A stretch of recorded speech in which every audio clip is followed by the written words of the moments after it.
Vámonos al anexo número 1, que es la lectura que ustedes debieron de haber hecho. ¿Listo?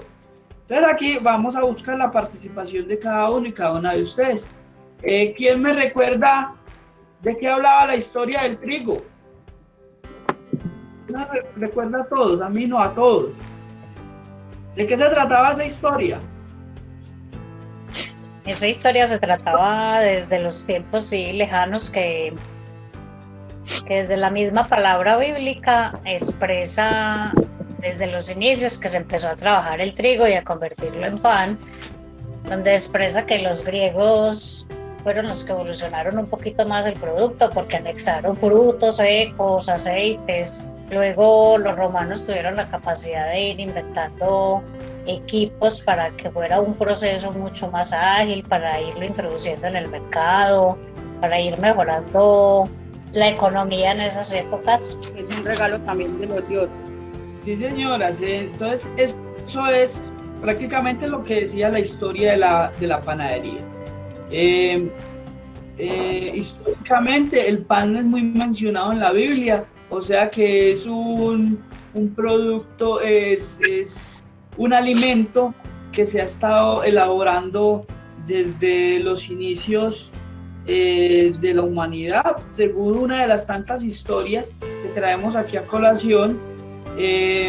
Los primeros humanos cogieron el trigo, inicialmente lo masticaban, luego lo trituraban con piedras, hasta que por allá a alguien se le ocurrió echarle agua a eso y ahí salió la masa para el pan. ¿Listo? Entonces, con lo que nos dice la compañera, nos dice, también nos lleva a la historia de la pastelería. Entonces, ahí nos hacemos una pregunta, o ustedes mismos se podrían haber hecho una pregunta, y es, ¿pero por qué si vamos a ver un curso de repostería, por qué vamos a hablar de panadería? Precisamente por eso, porque desde la misma historia nos dice que primero estuvo el pan y fueron los egipcios los que perfeccionaron la panadería, pero posteriormente llegaron los griegos, le agregaron chocolate, le agregaron arroz, le agregaron cereales, a eso le agregaron miel y le agregaron un montón de cosas, y como resultado surgió lo que hoy por hoy llamamos pastelería o repostería. Señoritas y señores, ojo con este término. En panificación, en la parte de panadería, hay un término que se llama pastelería, pero si está dentro de la panadería, se refiere a todos los productos elaborados a base de pasta de hojaldre, que es una masa que se trabaja con lo que se saca pasteles de guayaba, de arequipe, con lo que se saca mil hojas, con lo que se saca bolovanes y un montón de productos en panadería. Listo. Pero en pastelería también tenemos el mismo término, pero este término es como un sinónimo de pastel, o sea, de torta, para que vayan haciendo esas diferencias. ¿Listo? Desde la parte histórica nos dice la historia de que al principio el panadero era una persona muy importante en el Era una territorio, ya una que era considerado como un líder, y hasta la panadería llegaban muchas personas a hablar con el panadero, y ahí surgían muchas cosas. Hoy por hoy, pues no es catalogado como un líder el panadero, pero la misma panadería como tal es un ambiente ideal para el encuentro de muchas personas, para el encuentro de amigos, para el encuentro de la familia. Es un lugar muy importante, especialmente en los barrios. Ya miramos la versión de la pastelería. Se inicia la panadería en Roma, en Egipto, luego pasa a Grecia, y los romanos posteriormente inventan y modifican las maquinarias para la elaboración ya sea de productos de panadería y de repostería. El trigo tiene unas partes y tiene unos componentes. Sí. Básicamente se identifican dentro de un grano de trigo 3 componentes. El primero es el salvado o el afrecho, que este salvado o afrecho se separa en el proceso de la molienda, prácticamente en la cáscara del grano de trigo. Posteriormente, en ese mismo proceso, también se separa la parte más pequeña del grano, que es el germen o embrión. Este germen contiene proteínas, azúcar y aceite, y es la parte más pequeña del trigo. Entonces, en la gráfica, ustedes van a mirar que hay otra parte, una tercera parte, que es el endospermo. Ese endospermo es la parte de donde se obtiene la harina de trigo, la harina blanca. Esta harina contiene, de aquí del endospermo, contiene almidón, proteínas, vitaminas y minerales. Solamente la harina blanca se saca de una parte del grano de trigo, que es el endospermo. Pero adicionalmente, las harinas integrales se sacan de todo el grano de trigo. Es decir, se muele todo el grano de trigo y ahí surge lo que es la harina integral. ¿Listo? Hay unos factores y muchos de ustedes saben de esto más que yo porque viven en el campo y están constantemente cultivando productos para los que no viven en la ciudad. Entonces, hay muchos factores que determinan la cantidad y la calidad de un trigo, pero esos factores se van directamente a lo que es el cultivo del trigo como tal. Entonces, depende de las condiciones de clima, de terreno, de aire, de humedad, es que vamos a contar con una muy buena harina o con una muy buena harina o un trigo que genere buena calidad en la harina o que no genere buena calidad en la harina. Pero igualmente, de hecho, independientemente de dónde salgan los trigos, las harinas que hoy en día en Colombia utilizamos, independientemente de la marca, todas son harinas buenas, porque igual traen unos sellos que se llaman sellos de calidad. Entonces, en la gran mayoría de los casos, esos sellos de calidad tienen que ver con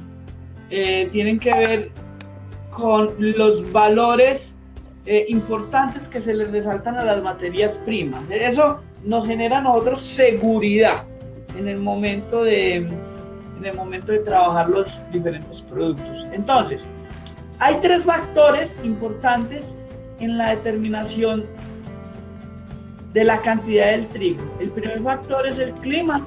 En este clima vemos temperatura, lluvias, vientos, evaporación, humedad del aire, luminosidad, entre otros. Todo lo que tenga que ver con el clima. Hay otro factor que es muy importante, en este caso es la variedad. La variedad, ¿qué implica? Implica que tengamos en el momento de cultivar un trigo haya resistencia a las plagas y el resultado final dentro de esa variedad es obtener una mejor calidad en una harina. Con respecto a los trigos, el trigo tiene un contenido alto de proteína. Básicamente identificamos 2 proteínas dentro del trigo, que son las gliadinas y las gluteninas. Ahorita les hablo un poquitico más de esa parte. El suelo también es muy importante porque el suelo dentro del trigo genera nutrientes y propiedades muy importantes para la obtención de una muy buena harina. ¿Listo? Esta parte del grano de trigo ya se las socialicé. que es el endospermo, el afrecho o el salvado, el germen o embrión. Los trigos tienen una clasificación. Depende de la zona donde se cultive, se clasifican como duro rojo de invierno, duro rojo de primavera, blando de invierno o durum. O Los sea que mejores ahí, profe, ahí aplica para los cultivos en las diferentes estaciones, en los diferentes países donde están las estaciones. O es sí, señor. dependiente. Los Ah, ya. mejores trigos salen de zonas de estación. Por eso es Ya. que en Colombia, como no hay zonas de estación, aunque yo no sé si en otros territorios del país, ya ustedes me lo dirán, yo sé que cultivamos arroz, pero trigo como tal, no conozco una zona en el país donde cultiven el trigo. Pero el trigo sale, los mejores trigos salen de las zonas de estación. Por eso es que como en Colombia no tenemos estaciones, no salen muy buenos trigos. Profe, con ¿Listo? Elizabeth. Hola. Profe, en Boyacá se cultiva trigo y cebada, pero como su merced lo dice, los mejores trigos provienen de estación y el mismo mercado, las mismas harineras nacionales castigan mucho la calidad del trigo colombiano y a los campesinos ya no les es rentable o no les pagan bien porque no tienen las propiedades así de proteínas, de almidón, y la producción de trigo en Boyacá cesó, se puede decir que prácticamente se extinguió. Pero yo recuerdo de mi niñez, los trigales, las montañas parecen oro, eran cultivos muy extensos, ya no se cultiva casi. Tú eres de Boyacá. Sí, señor. Elizabeth, eso es típico, eso no solamente está sucediendo en con el trigo, o sea, además de que o sea, no es nuestra fortaleza, lo poquito que hay desaparece por falta de protección. Y más que todo falta de protección del mismo Estado, que es una protección que se extiende no solamente a esta área, sino que se extiende a toda la agricultura en general.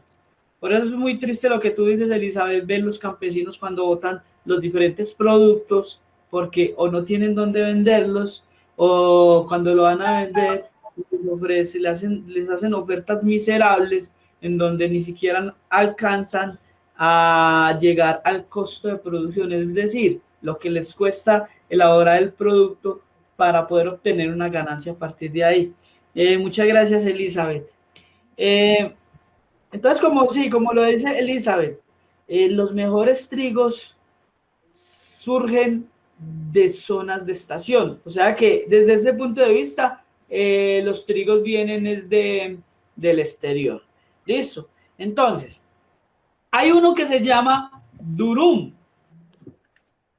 El durum tiene una buena calidad y una buena cantidad de proteínas. Ojo, ahorita vamos a hacer una pausa en lo que es la proteína y el gluten, que son dos términos que ustedes deben de manejar y deben de conocer muy bien. Aquí lo vamos a mirar por encimita, pero ahorita enfatizamos mucho en eso. Entonces, el duro rojo de invierno tiene una buena calidad y cantidad de proteínas, tiene un gluten que es balanceado y tiene muy buena elasticidad y extensibilidad. ¿Listo? Pongámoslo, dejémoslo ahí. Y vámonos al siguiente. Dice, tiene un buen contenido y calidad de proteínas y esta proteína que tiene, este duro rojo de primavera, es muy superior al anterior. Ojo que hay un concepto técnico que es muy importante para ustedes. Listo. Muy superior al anterior, la cantidad de proteínas que tiene. O sea que el nivel de proteínas es mucho más avanzado que el del primero. Sí, es Quizás. mucho más alto que el del primero, pero miren dónde está la clave. Dice, este duro rojo de primavera tiene un gluten que es balanceado, pero la clave está aquí en el durum. Ya vamos hablando de invierno, pero miren lo que dice el durum. Dice, es el más duro de todos los trigos. también tiene alto contenido de proteínas. Y la clave está es en que de este trigo, del durum, salen o se extraen la sémola y la semolina para la fabricación del pan. De pan. Es decir, señoritas y señores, la elaboración de pan requiere de una harina que tenga un gluten muy fuerte y muy extensible. Por lo tanto, entre más extensible y más fuerte sea el gluten y entre más proteína traiga la harina, pues va a ser mucho mejor el pan para la elaboración de pan. Pilas, que ahí está la clave de nosotros. Entonces, eso quiere decir que nos vamos atrás. Y por ahí encontramos el de la galleta, ¿no? Nos vamos al blando de invierno. Y el blando de invierno dice, tiene poca proteína y gluten muy extensible. Que provee harina para tortas y galletas. Exactamente. Entonces ahí está la clave. Aquí es donde ustedes hacen la pregunta, y es que no todas las harinas son las mismas. Que era como la pregunta de don Carlos Iván y la mía, Elizabeth Gallego, que entonces uno en el mercado, ¿cómo encuentra marcado este tipo de harinas? Ya vamos para allá. Me adelanto. Listo. Hay una parte que es el proceso de la molienda, pero yo no voy a estar ahí. Eso igual es el proceso que se le hace, o el tratamiento que se le hace al trigo para finalmente llegar a lo que es la harina, o llegar al salvado, o lo que es la harina integral. Es todo el proceso que se le hace al grano de trigo.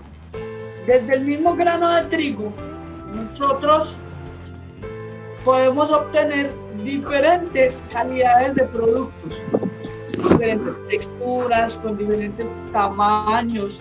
Pueden haber variaciones en la medida de las posibilidades de que ustedes varíen una harina en el proceso de elaboración de sus productos. Van a haber variaciones, ya sean variaciones muy significativas o variaciones leves en las características de sus productos. Nos dice, vamos a comenzar hablando por el primer ingrediente que es indispensable y que no puede faltar, ya sea en la elaboración de pan y en la elaboración de tortas y otros productos. El primer ingrediente, harina, y que no puede faltar, ya sea para elaborar pan y para elaborar productos de repostería. Nos dice que desde el punto de vista materias primas, los ingredientes se clasifican en ingredientes primarios e ingredientes secundarios. Desde los ingredientes primarios resaltamos harina, agua, levadura y sal. Señoritas, no confundan esto con la actividad propuesta en la guía de aprendizaje. Estos son ingredientes para la elaboración de panes. ¿Listo? Elaboración de panes. Aquí ubicamos dos, los primarios y los secundarios. Primarios, harina, agua, levadura y sal. Con eso se saca un pan. Pero no son los ingredientes de la torta. En esos primarios para la torta solamente encontramos uno, que es la harina. ¿Listo? Hasta ahí es claro. Hay ingredientes secundarios, como lo son el azúcar, la grasa, los huevos, las esencias, los quesos, todo lo adicional que le puedan echar a los primarios y que sirva para mejorar la calidad de los productos. Entonces encontramos a nivel de panificación dos ingredientes, como el primario y el secundario. Listo, ahora sí, empezamos a hablar del primer ingrediente, que es la harina de trigo. Aquí nos trae a colación el concepto de harina de trigo. Nos dice que la harina de trigo es un alimento que es sacado del proceso de la molienda y que tiene unos componentes básicos. Estos componentes o características de la harina de trigo están compuestos por almidón, por humedad, proteínas, azúcar, grasas, minerales y vitaminas. Seguido, ahí dice cuál es la importancia de la harina en la elaboración de pan y en la nutrición de los seres humanos. Entonces aquí dice, por lo tanto, se resalta dentro de esta importancia de que el pan no es malo, porque muchas personas dicen que el pan engorda, pero no, el pan no engorda, el que engorda es uno. El pan es un alimento muy saludable y de hecho todos los productos, si usted los consume en exceso, van a engordar o van a generar algún perjuicio para la salud de los seres humanos. Simplemente hay que saber comer pan, y atender a las recomendaciones de los médicos, porque a veces hay médicos que prohíben el consumo de pan a algunas personas, pero no lo prohíben por el mismo pan como tal, sino que es que a veces, por ejemplo, el gluten a veces le genera alergias a las personas, o hay algún elemento del mismo pan que hace de que la persona no lo pueda consumir, especialmente, por ejemplo, cuando están haciendo dietas, que los médicos dicen no coma pan porque es que los panes traen mucha grasa o traen muchas harinas y así sucesivamente, pero esos son apreciaciones de los médicos y recomendaciones para estados de salud particulares de cierto tipo de personas. No todas las personas las podemos cortar con la misma tijera. ¿Listo? Sí. Conformación proteínica de la harina. Entonces decimos que la harina tiene unas proteínas que normalmente las conocemos como gliadinas y gluteninas. Estas gliadinas y gluteninas, cuando se mezclan con el agua, generan algo que se llama gluten. Y este gluten es lo primero que se necesita para la elaboración de pan. ¿Por qué? Porque este gluten, como el concepto lo dice, es como una pasta elástica parecida al chicle. Una cosa es la elasticidad y otra cosa es la consistencia. Listo, esta es más delicada, más suavecita, esta se rompe con facilidad. El chicle no, el chicle se estira y se estira, pero hace el mismo efecto de elasticidad. Listo, parecida al chicle. Y hace el efecto en el pan de que se infla como una bomba. Entonces ahí llegamos a lo que muchas personas se preguntan, y es ¿por qué el pan crece? Pues el pan crece. Y entonces siempre me he generado una duda, pues si naturalmente hace este proceso, entonces ¿por qué hay que aplicarle la levadura para ayudarle más a ese crecimiento? La misma pregunta nos podemos hacer cuando tenemos una bomba. ¿Por qué la bomba se infla? La bomba es una goma. Es una goma. Si no la tocas, si no le haces nada, no se le va a inflar solita. Sí, hay que inyectarle algo para que infle. ¿Qué se le inyecta? Aire. Aire, listo. Entonces, hasta aquí con el gluten tenemos lo que conocemos como la bomba sin inflar. ¿Listo? Sí, profe. Entonces, ¿qué hace que el pan crezca? Para darle respuesta a tu pregunta, es el aire que genera la levadura. La levadura genera un gas carbónico y ese gas carbónico hace que el pan se infle y por lo tanto crezca. Niñas, y también tiene un efecto como la bomba. ¿Qué pasa si la bomba se infla demasiado? Se estalla. En el caso de la bomba se estalla, en el caso del pan llega hasta cierto punto y otra vez vuelve a empezar a bajar. ¿Por qué? Porque es que el gluten, el gluten que tiene la harina no es infinito, está simplemente diseñado para llegar hasta cierto punto y ahí el pan vuelve a bajar. ¿Listo? Entonces ya sabemos por qué el pan crece. Sí, profe. Listo. Entonces aquí vamos a las clases de harinas. desde el punto de vista de las harinas, hay tres clases de harinas: harinas fuertes, harinas suaves y harinas integrales. Nos dice que las harinas fuertes son aquellas que tienen una proteína que va desde el 9% hasta el 12%. Y que las harinas suaves tienen una proteína que va desde el 7 al 9%. Señorita, señores, ustedes cuando vayan a comprar harina, no se vayan a ir a las distribuidoras a pedir harina con una proteína del 9 al 12%. Eso no se lo van a vender en ninguna parte. Les repito, si ustedes se van a ir a una tienda y le dicen a don Juan, hágame el favor y me vende una libra de harina con proteína del 9 al 12%, ¿qué le va a decir don Juan? No sabe. O eso no lo vendo aquí. No lo vendí ahí.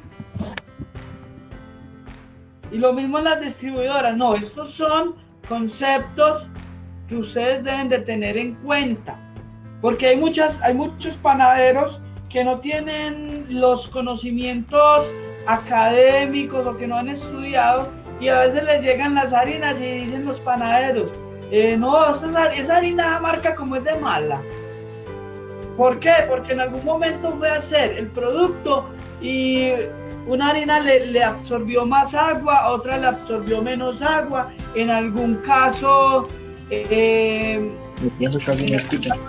más productos, en otros le sale menos productos, y así sucesivamente. Pero el panadero no sabe por qué. No sabe por qué la harina le consume más agua o menos agua. Entonces, ¿por qué la harina consume más agua o menos agua? Dependiendo de la marca. Porque hay harinas que tienen más proteína y hay harinas que tienen menos proteína. Entre más proteína tenga, pues más agua tiende a consumir. Entre menos proteína, más agua tiende a consumir. Todas las harinas que ustedes consiguen en tiendas y en supermercados son harinas suaves. Por lo tanto, esas harinas suaves que consiguen en harinas y supermercados son harinas especiales para hacer tortas y galletas. No son muy recomendables para hacer panes. Y todas las harinas que ustedes consiguen en presentación de arroba o bultos son harinas especiales para hacer panes. Señoritas, señores, es más fácil que usted haga un pan. Perdón, es más fácil que usted haga una torta con una harina fuerte a que usted haga un pan con una harina suave. Profe, y una pregunta. ¿Y esas que venden y que con el polvo Royal ya? Eso es harina suave. Sí, gracias.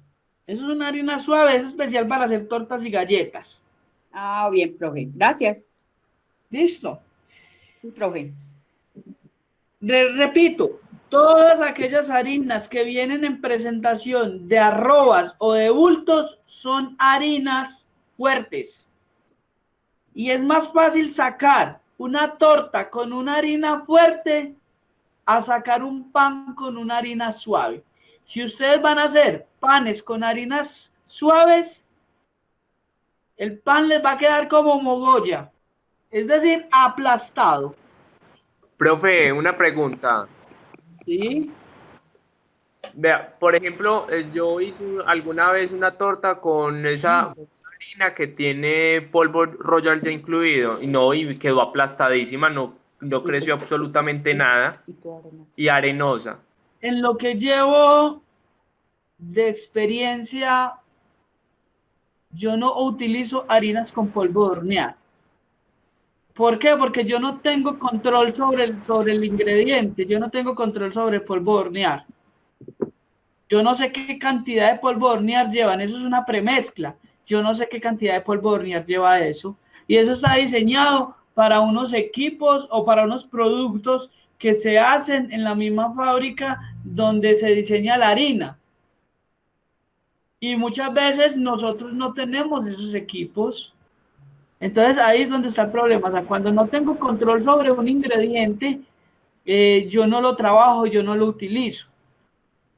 Entonces, aquí en este caso, yo que les recomendaría de aquí en adelante, como la próxima semana ya ustedes empiezan a hacer torta, no, esta semana.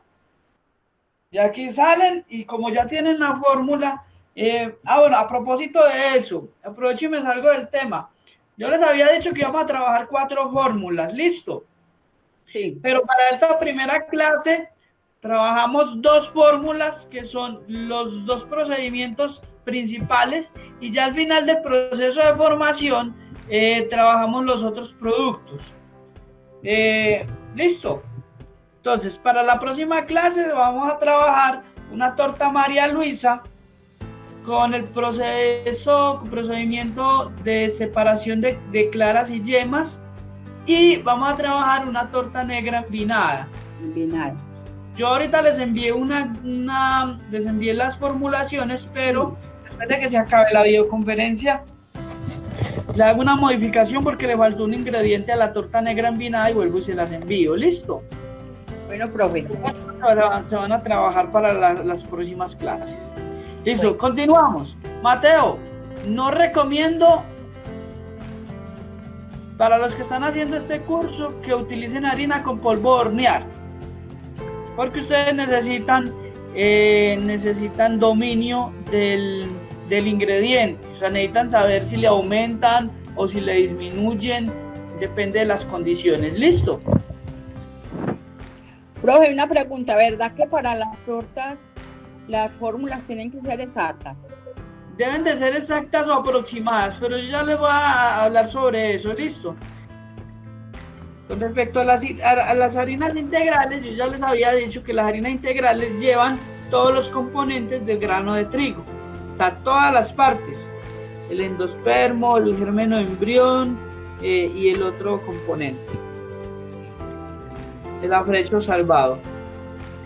El otro ingrediente, el agua. Señoritas, el agua es muy indispensable en panadería, pero la pregunta que les hago es, ¿será que el agua es indispensable en repostería? No, pues ya es como para el tema del aseo en los utensilios utilizados y en la disposición de todo el equipo. Sí, pero en la fórmula como tal. No, porque de hecho hay tortas que vienen sin agua y lo reemplazan otros ingredientes. Entonces, efectivamente, las personas que en el trabajito colocaron agua, por favor la pueden ir retirando porque una torta la podemos hacer con agua o sin agua. ¿Listo? Entonces recuerden lo que les pregunta la tarea es, si uno de estos ingredientes falta, el producto esperado, el producto final no es el esperado. ¿Eso qué quiere decir? ¿Qué pasa si yo le quito la harina a una torta? Pues no sale torta. No sale torta, ¿cierto? O sea, es indispensable. ¿Listo? O sea, el agua es muy buena, sí, pero en la elaboración de tortas no es necesaria. Hay algunas clases de agua, no voy a enfatizar aquí. Niñas, ahorita a las 1:30 realizamos una pausa de 5 minutos. Todos los 5 minutos se toman un tinto y otra vez se estiran y otra vez seguimos. ¿Listo? Listo. Entonces, aquí en agua no vamos a enfatizar mucho. En las funciones del agua en panificación, pues tampoco vamos a enfatizar. Pero ahora, levadura. La levadura es un microorganismo vivo de la familia de los hongos. No es un hongo, ojo, es de la familia de los hongos, se reproduce igual, pero no es un hongo. La levadura se alimenta del azúcar en un ambiente propicio con humedad, por eso es que se necesita agua para poder fermentar la levadura, para que la levadura se empiece a reproducir. Y solamente basta con el azúcar que tiene la harina de trigo para para que ésta comience su proceso de fermentación. O también con el azúcar en el caso pues de la fermentación de uvas para hacer el vino. Ah, también, sí señora. Para hacer un vino se necesita el azúcar para que ésta empiece a hacer su trabajo. Entonces, ¿qué es lo que necesitamos de la levadura? De la levadura necesitamos el gas que la levadura genera. En el caso, para el crecimiento del pan. Sin estos dos elementos, el pan no crece. El pan no crece. Adicionalmente, de que como es un proceso natural, la levadura, cuando está haciendo su trabajo de fermentación, genera un aroma agradable a los sentidos de los seres humanos. Es que uno cuando pasa por la panadería, uno dice, ¡ay, qué rico, huele a pan! ¿Sí? ¿Por qué? Porque esa levadura genera una fermentación y es un proceso agradable. ¿Listo? Bueno, desde el punto de vista de las tortas, aquí no lo mencionamos, pero en las tortas sí hay un ingrediente que debe de ir en la elaboración de tortas, por lo menos las que estamos acostumbrados a comer, ¿sí? Y es el polvo de hornear. En algunos conceptos dice que el polvo de hornear es una levadura química. ¿Listo? Elizabeth, ¿tú sabes algo más sobre polvo de hornear? El polvo de hornear no es lo que sacan del mosto del vino. No. Elizabeth Barrera, ¿tú sabes algo de polvo de hornear? El polvo de hornear es, digamos, que un sustituto o algo similar como al bicarbonato, que cuando entra en contacto con la humedad se desintegra y produce CO2. Entonces es el sustituto de la levadura para producir ese gas que necesitamos para hinchar las masas. Similar al bicarbonato, hay gente que puede reemplazar el polvo de hornear porque por bicarbonato, pero el polvo de hornear produce más gas carbónico. Eso, entonces desde ese punto de vista, igualmente prácticamente el polvo de hornear tiene casi, me atrevo a decir, si no me equivoco, que es bicarbonato, pero con otros elementos. Entre esos elementos es que lleva un cítrico para poder activar el bicarbonato. Y lleva pues otros elementos como creo que también lleva fécula y así sucesivamente. Entonces, desde ese punto de vista, ustedes en un determinado momento, si no tienen polvo de hornear, ustedes lo pueden reemplazar con bicarbonato. Eso sí, en el producto que elaboren con bicarbonato, deben de agregar un cítrico, cualquier cítrico, sea limón, sea maracuyá, sea naranja, sea mandarina, para que eso active el polvo de hornear. Entonces, es lo que llamamos como, muchas veces, en muchos casos lo llaman como la levadura química, el polvo de hornear. ¿Listo? En panadería se usa levadura porque nos aprovechamos mucho de ese proceso de fermentación natural. Pero en repostería utilizamos el polvo de hornear y especialmente en la elaboración de tortas. Entonces, este es el otro ingrediente para la elaboración de una torta que no puede faltar. ¿Listo? Porque genera gas carbónico, el CO2. Hay algunos tipos de levadura. Yo aquí no voy a parar porque igualmente como lo que estamos viendo en repostería, simplemente se las menciono por encima. Tenemos levadura fresca, tenemos levadura seca instantánea, tenemos levadura seca activa. Creo que hoy por hoy también hay levadura líquida y hay otras clases de levaduras. Las más utilizadas son la levadura instantánea y la levadura fresca. ¿Listo? Hay algunas condiciones de almacenamiento de la levadura, pues estas no las vamos a mirar. En esa parte de cuando nos dice cuánta levadura se debe usar para la elaboración de un pan, no vamos a enfatizar mucho. Simplemente lo que me interesa aquí es que ustedes aprendan a manejar la parte de conversión de porcentaje a gramos. ¿Listo? Entonces eso lo hacemos ya ahorita al final. Nos dice que, por ejemplo, para la elaboración de un pan, les explico aquí brevemente, la elaboración de un pan. Para un pan francés, lo mínimo que pueden utilizar para levadura es el 1% y lo máximo que pueden utilizar es el 4%. Ustedes pueden jugar entre el 1% y el 4% como ustedes quieran. En el caso de la levadura, la deben de usar, depende del clima. Si es en zonas donde hace mucho frío, aumentan la levadura. Si es en zonas donde hace mucho calor, disminuyen la levadura y ahí es donde empiezan a jugar con ese porcentaje. ¿Listo? Ahorita se los enseño a manejar.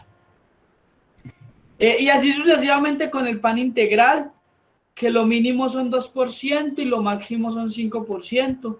El pan dulce, lo mínimo es el 4%, lo máximo es el 8%.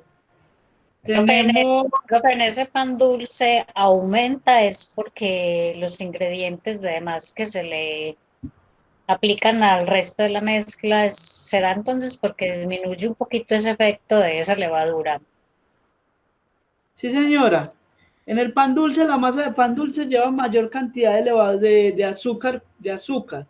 Por lo tanto, el azúcar y la sal son conservantes. O sea, en los productos que tienen azúcar y sal, estas materias o estos ingredientes ayudan a que los productos se conserven. Entonces, el azúcar utilizado en grandes cantidades puede alterar la fermentación de la levadura y por ende el crecimiento del pan. Lo mismo la sal. La sal en grandes cantidades puede alterar el crecimiento del pan porque la sal es un conservante. Les doy un ejemplo. Cuando no teníamos nevera, ¿qué utilizaba la gente para conservar las carnes? Mucha sal. Mucha sal, exactamente. ¿Por qué? Porque la sal absorbe la humedad. Entonces, los microorganismos, al no tener humedad, ¿qué pasa? Se mueren o no se reproducen porque no tienen humedad. Entonces, esa sal, al absorber esa humedad, hace que los microorganismos no se reproduzcan y por ende no se va a generar hongos ni nada parecido. Lo mismo sucede con la levadura. Como la levadura es un microorganismo vivo de la familia de los hongos, la sal directamente con la levadura hace que ésta no se reproduzca. Lo mismo sucede en el pan dulce. Por Muchas eso, gracias. La mayor cantidad de azúcar. Señoritas, recuerden, esto solo aplica para panes.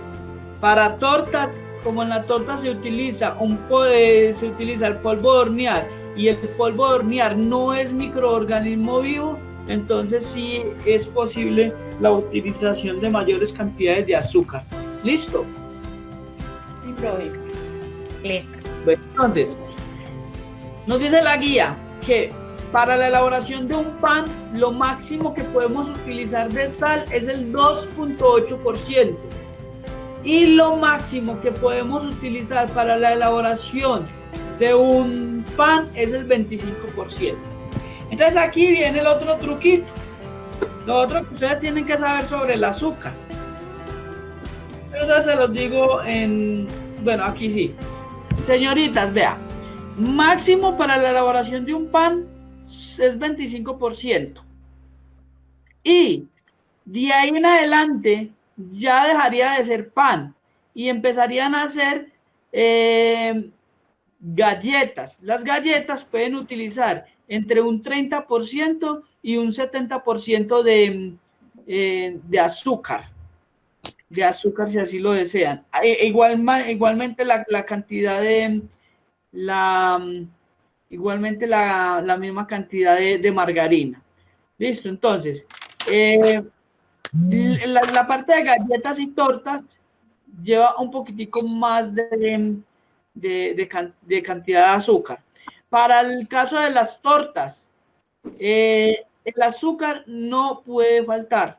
Es otro ingrediente indispensable para la elaboración de tortas. Y Por lo general, para la elaboración de una torta se utiliza más o menos entre un 70% y un 120% de azúcar. Entonces, entre ese rango para la elaboración de las tortas pueden jugar. ¿Listo?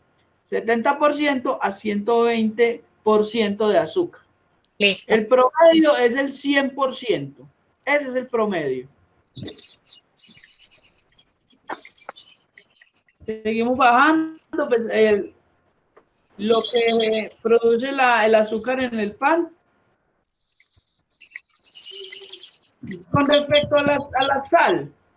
La sal no es un ingrediente indispensable en la elaboración de tortas.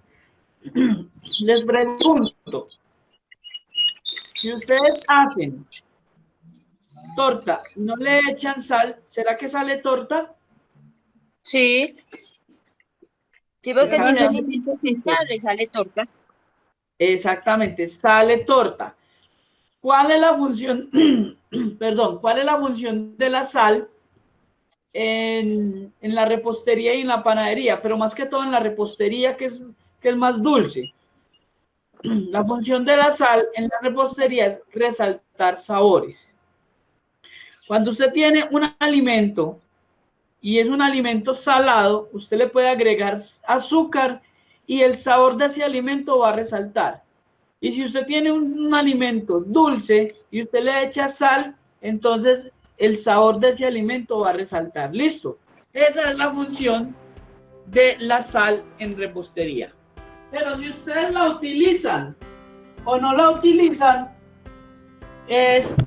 no es opcional. ¿Listo? O sea que los que me colocaron en la tarea sal,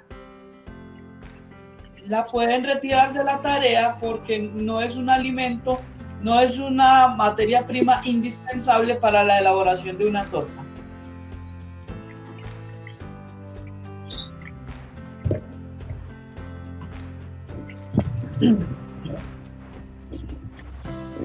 Aquí están todas las características.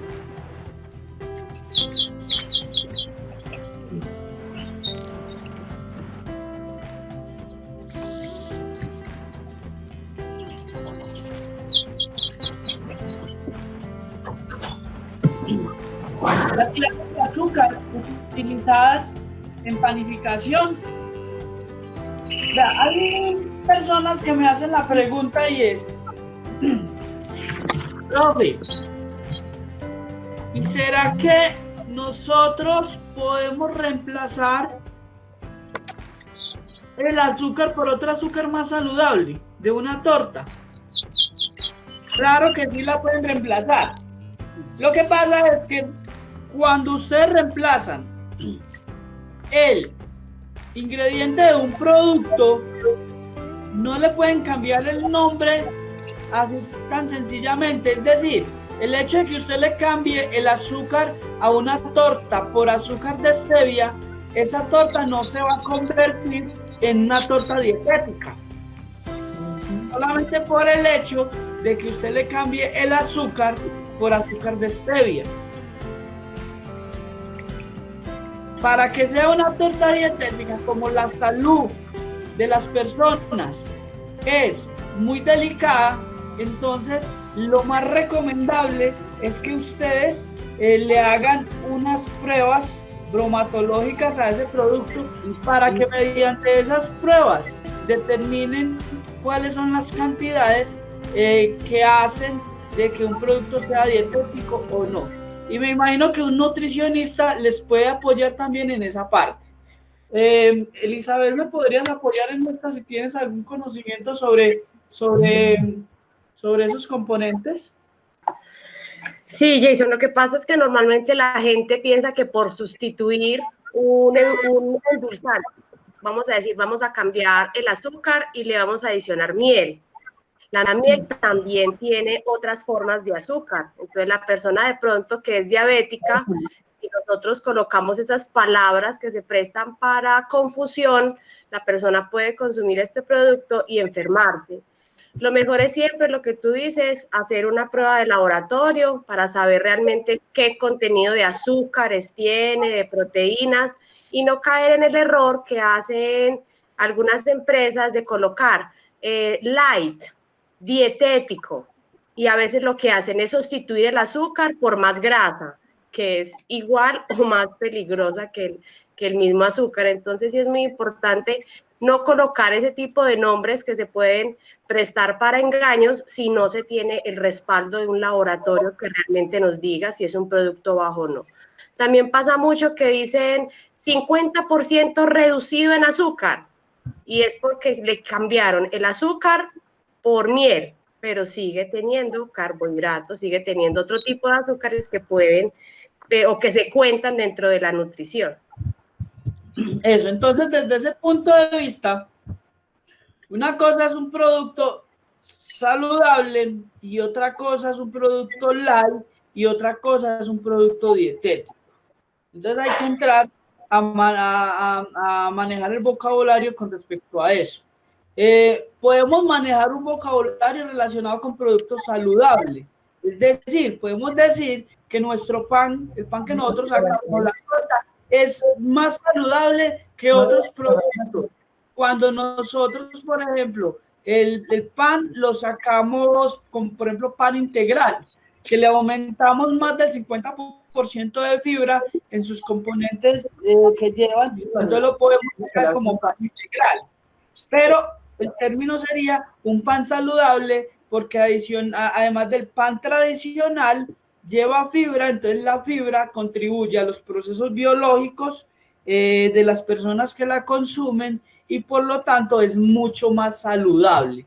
Pero cuando cambiamos al término dietético y light, es un término más delicado de usar y de utilizar. Listo. Les sugeriría que usaran el término más saludable, que es un término como más y cuando les pregunten a usted, ¿por qué más saludable? Porque es que yo utilizo, en vez de utilizar azúcar común, utilizo la miel, y que la miel en términos de alimentos es mucho más saludable que la misma azúcar como tal. Listo. Muchas gracias, Elizabeth, por tu aporte. Bueno, podemos encontrar muchos tipos de azúcar en el mercado. Podemos encontrar, por ejemplo, la sacarosa, que es el azúcar que sale de la caña de azúcar o de la remolacha blanca. Podemos encontrar la fructosa, que es el azúcar que sale de las frutas. La lactosa, que es el azúcar que sale de la leche. La glucosa, que es el azúcar que surge del jarabe de maíz, y la maltosa, que es el azúcar que se obtiene de la cebada. Jarabe de Malta. Sí, jarabe de Malta. Hay algunas condiciones de almacenamiento. Estas condiciones en buenas prácticas de manufactura en el curso de manipulación de alimentos pueden llegar o enfatizar más sobre eso, en la parte de almacenamiento de materias primas, de manipulación de alimentos y de todo eso. ¿Listo? ¿Cuánta azúcar se debe utilizar para la elaboración de un pan? Miren, señoritas, en el caso de que vayan a elaborar algún día pan, ustedes llegan y cogen arriba, en la parte de cuánta levadura se debe usar para elaborar un pan. Entonces se van al pan francés y cogen la cantidad de levadura que van a usar. Y luego se bajan al azúcar y dicen cuánta levadura se debe usar. Entonces, en la misma fórmula del pan francés viene el azúcar, la cantidad de azúcar que se debe usar. ¿Listo? Y así con el pan molde, así con el pan integral, con el pan dulce, con el pan blando, entre otras. ¿Listo? Hasta ahí. ¿Dudas, inquietudes? ¿Vamos bien? Señor. Sí, estamos bien. Listo. Entonces, el otro ingrediente que no puede faltar en la elaboración de una torta es la grasa. ¿Listo? Y con respecto a la grasa, en repostería y panadería la podemos clasificar en dos. Las podemos clasificar en grasa animal y en grasa vegetal. A veces nosotros utilizamos mal las palabras y vamos, por ejemplo, a la tienda y le decimos a don Pepito, hágame el favor y me vende un cuartico de mantequilla. Le llega un Pepito, se voltea y del stand le saca un cuarto de mantequilla. Usted le paga y se va contenta a comer arepa con mantequilla. Entonces, ¿qué está haciendo ahí? No, usted no está comiendo arepa con mantequilla. Usted está comiendo arepa con margarina. La margarina es una grasa vegetal que sale de las plantas, que se extrae de las plantas. Pero la mantequilla es una grasa animal que en la mayoría de los casos para el consumo humano nosotros la sacamos de la leche de vaca. Y la mantequilla, a diferencia de la margarina, se debe de refrigerar, porque si se deja por fuera sucede lo que sucede con una carne o con un producto altamente perecedero, de mayor riesgo en salud pública, que llega y en el caso de la mantequilla se pone rancia, listo, por fuera de la nevera. Recuerden que en el ejemplo yo les dije, don Pepito se volteó y del stand cogió un cuartico de mantequilla. ¿Qué cogió don Pepito? Cogió un cuarto de margarina. Porque entonces, en el caso de la mantequilla clarificada, entonces también debe ir refrigerada. La mantequilla clarificada, ¿esa es cuál? La que se lleva al fogón. La de grasa, sí, la de la grasa animal que se lleva al fogón y se le saca pues como el residuo de la leche. La parte de arriba. Sí. Yo ese proceso no lo conozco, ¿sí? No lo conozco, pero toda la grasa animal se tiene que refrigerar. Eso sí lo tiene que hacer. Listo. Hay una grasa que me dieron ayer el término, que es esa grasa que es supremamente saludable, que es animal, pero es eso lo que tú dices, que se saca la parte de encima y eso es lo que venden como grasa algo como light, saludable. Jason, se llama le llaman mantequilla clarificada, pero se llama ghee. Eso es el problema, que es algo que viene como que lo que hacían como los por allá por la India o algo parecido. Sí, señor. O sea, ese es el origen de esa mantequilla, eso, el ghee, que es un poquitico más saludable, pero ese ghee debe ser supremamente costoso. Para la repostería no creo que sea. Para la casa sí, pero para la repostería no creo que sea como muy, muy sostenible, que digamos, para un negocio. Hay una pregunta, ¿por qué en unas recetas que en vez de mantequilla o grasa se le echa ese aceite? Yo no acostumbro a trabajar fórmulas con aceite, pero a veces el aceite da otra consistencia. Mucha gente acostumbra a reemplazar, por ejemplo, las grasas por aceite de oliva. ¿Qué es lo que deben de tener ustedes en cuenta? Es que cualquier modificación en la grasa va a ser una modificación en el resultado final del producto. Es decir, no le va a salir la misma consistencia a un producto elaborado con mantequilla y margarina que un producto elaborado solamente con aceite. El aceite a veces tiende a hacer los productos más pesados. ¿Listo? No, esas son fórmulas que hay. Si la fórmula sale bien, no hay necesidad de cambiarla y se puede seguir haciendo. Y aquí en adelante, lo importante para ustedes no es como tal la fórmula, sino que ustedes aprendan a mirar el resultado final de cada fórmula o cada receta. Es decir, bueno, yo hago la María Luisa con margarina o mantequilla, pero entonces vamos a mirar cómo nos queda si yo le cambio el aceite. Y ese es eso es lo que viene para ustedes de aquí en adelante. Lo importante es que ustedes sepan cómo hacer la modificación y qué ingrediente quitarle. Un ejemplo, yo les digo a ustedes le pueden modificar la margarina. Si yo les doy una torta y ustedes quieren utilizar mantequilla, bienvenida sea. Pero si yo les doy una torta y les doy polvo de hornear y ustedes van a quitarle el polvo de hornear, pues entonces ya ahí ustedes mirarán a ver qué tipo de torta van a sacar. Por eso es la importancia de saber cuáles son los ingredientes básicos y esenciales para una torta. ¿Sí? Ahí es donde va la tareita. Dentro de las grasas vegetales tenemos lo que son margarina industrial, que esta es de la típica que se utiliza en repostería, que es una margarina que es muy buena. Entre sus componentes y sus características físico-químicas tenemos que tiene un 25% de agua y un 75% de otros componentes. Listo. Ojo que en las margarinas es muy importante el componente de agua. De igual forma, como la harina les digo, ustedes no van a ir a una tienda y a una distribuidora a decirle a fulanito que le venda una margarina que solamente tenga un 25% de agua. ¿Qué les va a decir fulanito?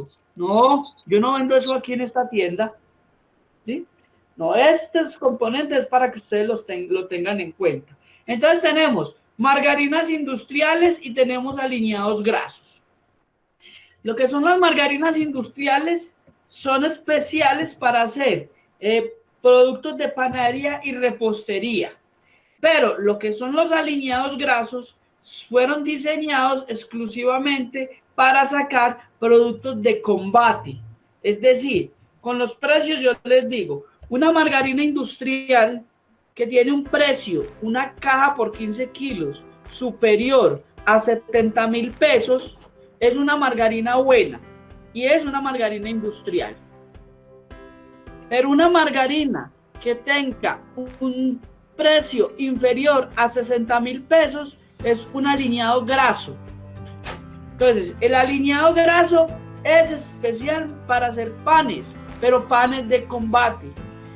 Profe, y es que vea, yo hice mi torta y yo compré 1 kilo de margarina por allá en una distribuidora, pero esa torta no me quedó como la última que yo hice, que la última que hice me quedó esponjada, me quedó rica, deliciosa, pero en esta otra oportunidad que yo hice la torta, eso me quedó pesado, me quedó maluco, no me quedó como me tenía que quedar. ¿Qué pasó? Le vendieron un aliñado graso. ¿Por qué le queda pesado?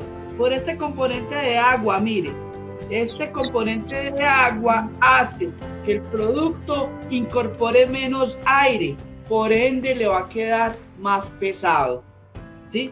Ese componente de grasa, entre más grasa tenga, pues hay un 10% de diferencia. Sí, y ese 10% hace que la margarina incorpore más aire. ¿Listo? ¿Eso es claro? Sí.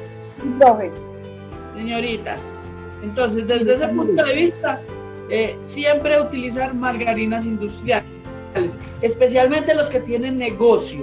Los que tienen negocio. Claro está, si usted va a hacer un pan tranquilamente puede utilizar un aliñado graso.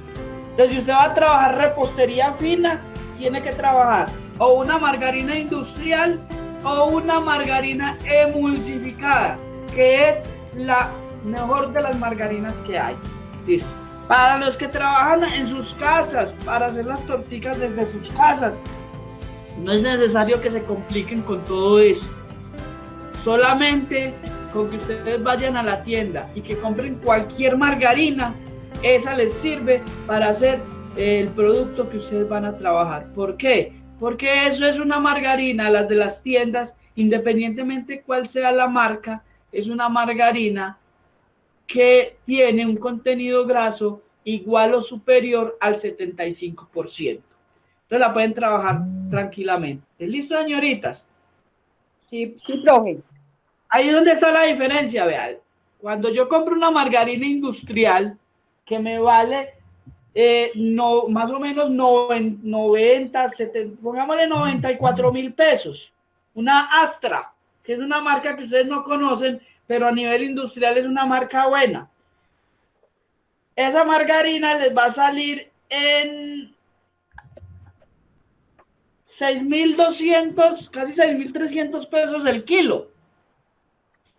Pero si ustedes se van a comprar un cuartico de margarina en una tienda, un cuartico de margarina les vale, creo, a ver, ayúdenme las amas de casa.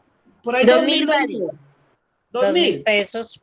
Listo. 2.000. 2.000. A 1.000 pesos en el uno. Ojo,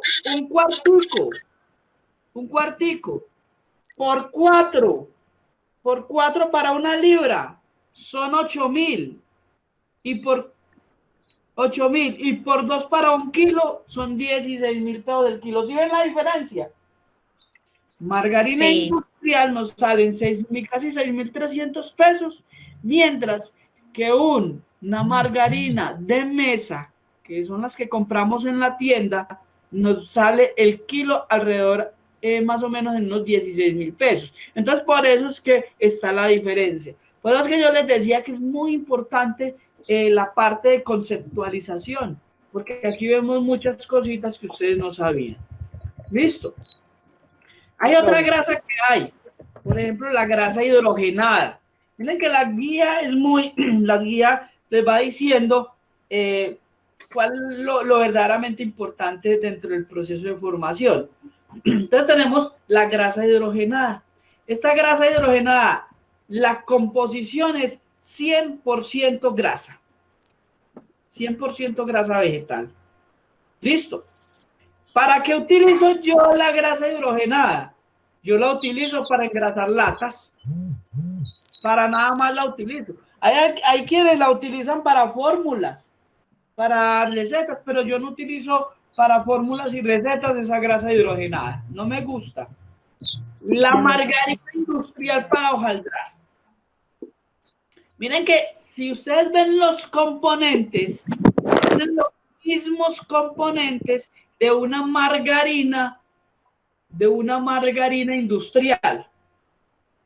Lo que pasa es que aquí hay una diferencia, y es que esta margarina industrial para hojaldrar tiene unas características que hacen que plastifique. Es decir, cuando ustedes hacen los pasteles, que ustedes ven que en el pastel se forman unas capas. Sí. Es porque es gracias a esta margarina, porque esta margarina tiene características plásticas. Listo, entonces esas características hacen que se generen y se formen las capas en los pasteles. En los croissants también se puede permitir ver esas pequeñas láminas. Sí, en los semi-hojaldrados. Listo. Aplica lo mismo aquí. ¿Cuánta margarina debe usar? Ojo, en panificación nos dice mínimo el 0% para un francés, máximo el 4%. Con esto ustedes tranquilamente, ustedes ya pueden crear una fórmula con esta información. Una fórmula para un pan. Ustedes ya pueden determinar cuánta azúcar le van a echar, cuánta margarina, cuánta sal, cuánta levadura. Tranquilamente se pueden ir a hacer sus ensayos para ver cómo les va quedando sus panes. ¿Listo? En el caso de las tortas, que la margarina es otro ingrediente que no puede faltar. Señoritas, para una torta y caballeros, mínimo se recomienda, yo recomiendo 70% de margarina. Máximo de 100 a 120%, pero estandarizarlo en 100. O sea que recomendaría que utilizaran entre margarina o mantequilla o la grasa que vayan a utilizar entre el 70% y el 100%. Eso es lo que yo recomiendo. Listo. Entre esos rangos pueden jugar. Si ustedes le agregan menos grasa, menos del 70%, ya ustedes están sacrificando lo que es esponjosidad, lo que es textura, lo que es la apariencia de tortas. O sea que ya se están acercando a lo que es galleta, y de ahí para abajo se empiezan a acercar a lo que es pan.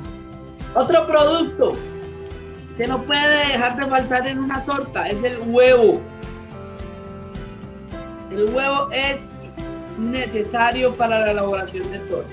¿Qué me queda por decirles del huevo? Que pues que el huevo, con esas propiedades que tiene para gelificar, no sé si esa es la expresión, Cuando se somete el huevo a calor y que él empieza como a formar una estructura, esa es la estructura que se necesita en repostería, porque eso es lo que hace que la torta tenga esa estructura que nosotros necesitamos. Entonces el huevo es otro ingrediente que no puede dejar de faltar. ¿Qué les recomiendo aquí? Que cuando vayan a utilizar huevos, siempre estandaricen sus huevos en AA, porque en AA lo podemos utilizar por unidades, y una unidad de huevo AA alrededor lo estandarizamos en promedio en 50 gramos. O sea que yo siempre les voy a decir, vamos a utilizar 500 gramos de huevo. Entonces tienen dos opciones, pesarlo o trabajarlo por unidades. Y lo más recomendable es que trabajen el huevo AA para que digan, bueno, vamos a utilizar 500 gramos, entonces ¿cuántos huevos le echamos a esa torta? Le echamos 10 huevitos. Y las condiciones para el almacenamiento. Otro ingrediente, la leche. Pero la leche en la elaboración de tortas no es un ingrediente indispensable. O sea que los que colocaron en la tareita leche la pueden ir sacando porque no es necesaria. ¿Listo? Que se la vayan a echar, sí, claro, la pueden echar como cualquier otro ingrediente, pero indispensable para la torta, no es indispensable. Ya aquí los equipos indispensables, los equipos básicos en panificación, ¿qué se necesita? Se necesita el horno, se necesita una mesa, ojalá en acero inoxidable. En la parte de hornos vienen eléctricos, vienen de gas, hay muchas clases de horno.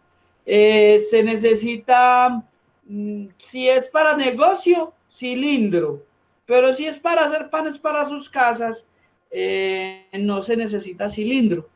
Se necesita donde colocar latas, si es para negocio. Cámara de fermentación, siempre y cuando sea para negocio y siempre y cuando en la zona haga mucho frío, los panes no crezcan rápido.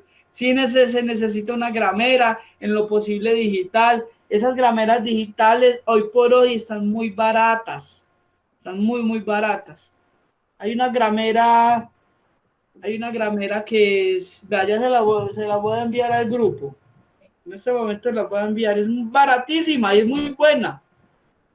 Con seguridad que no les vale más de 25.000 pesos si la saben buscar. Profe, ¿tiene algún punto referencial acá en Río Negro para conseguirla? Sí, la consigue mucho en la galería. ¿Tú dónde vives? En Río Negro. ¿En qué parte? Cerca de la Universidad Católica. En la galería le queda fácil.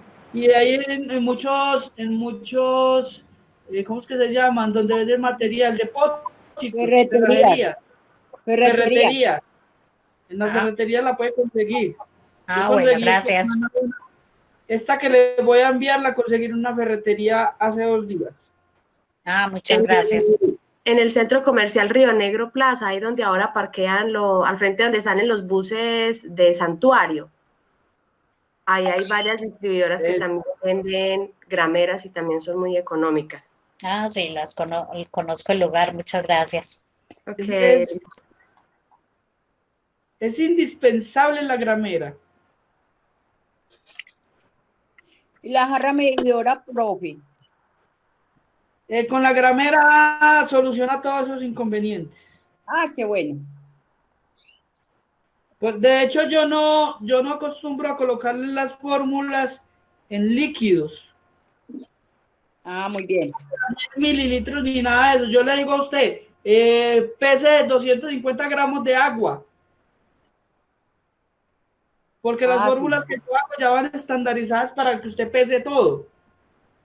Muy bien. Listo, ahí les envié la gramera, listo, para que la vean. Esa es muy buena. Hay unas que pesan hasta 5 kilos, hay otras que pesan hasta 10 kilos. Y eso les dura si la cuidan. Eso les dura más de 5 años si quieren. Qué bien, muchas gracias. En eso no le va a Profe, dar más qué de pena. 25. Profe, qué pena. Sí. Y acá en Medellín, de pronto, ¿sabes dónde la puedo conseguir? En Medellín, la verdad, Medellín no, pero En la ferretería las encuentran. en las vecinas, eso lo están vendiendo mucho en ferreterías.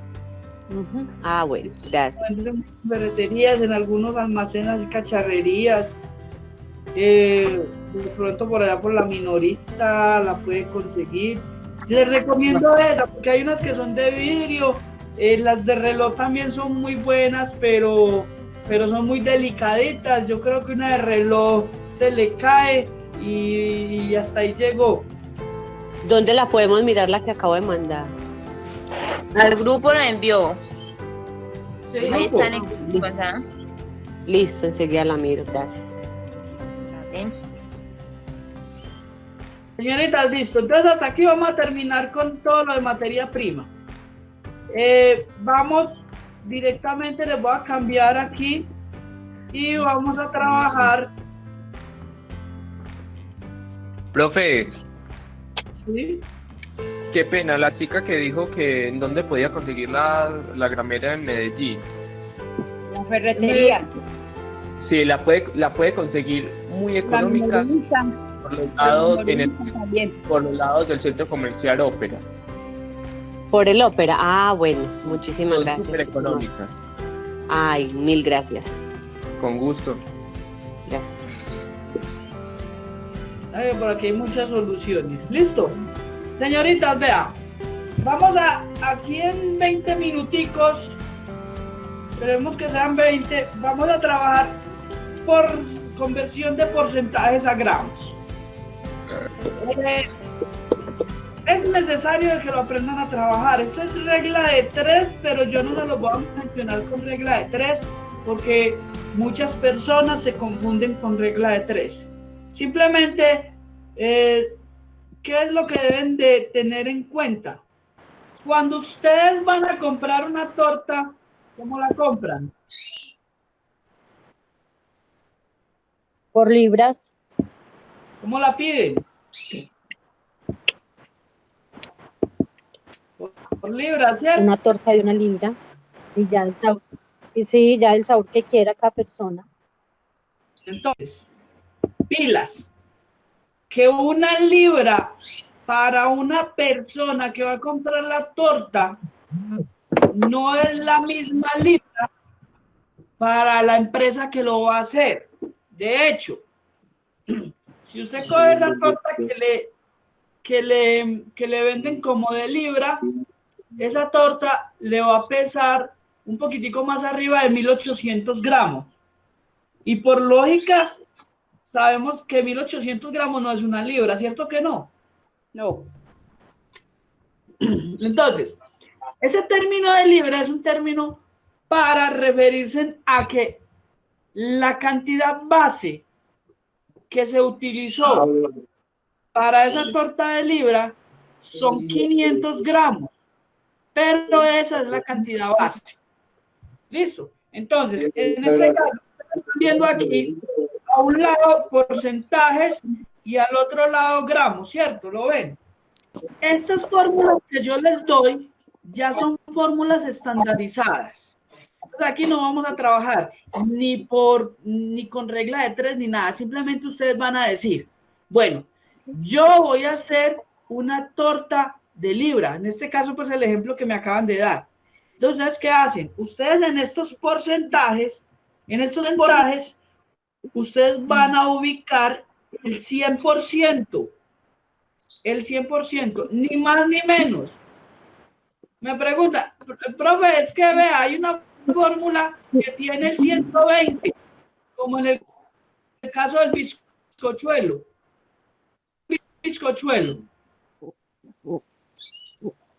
Miren, aquí tiene 100% y 200%, ¿sí lo ven? Sí, señor. Sí, profe. Sí. Ubican en el 100%.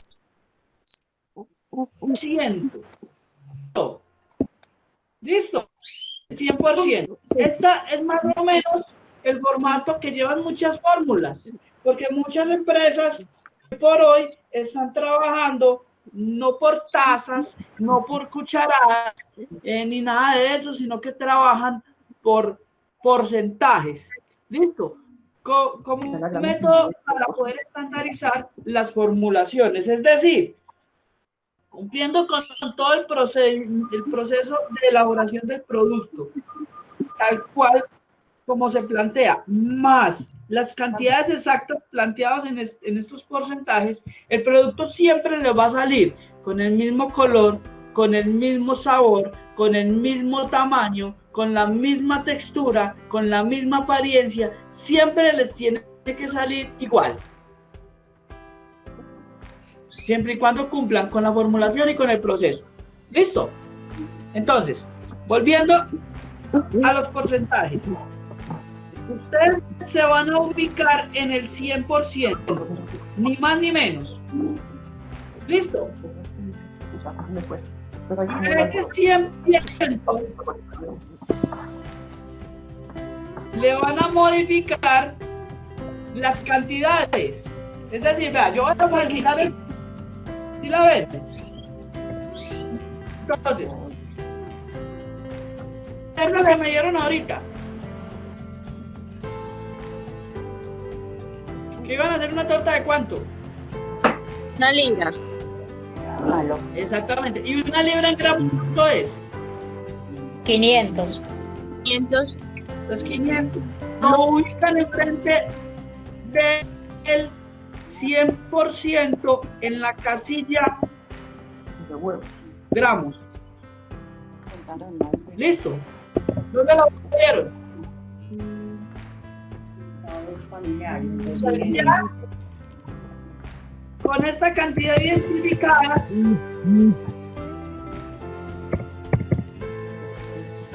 ustedes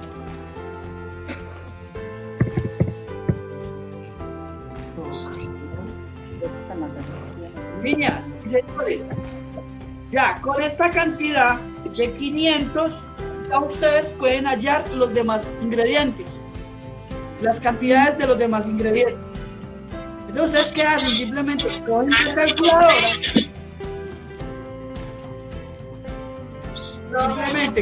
la calculadora, por favor, el audio. Profe, no entendí, qué pena.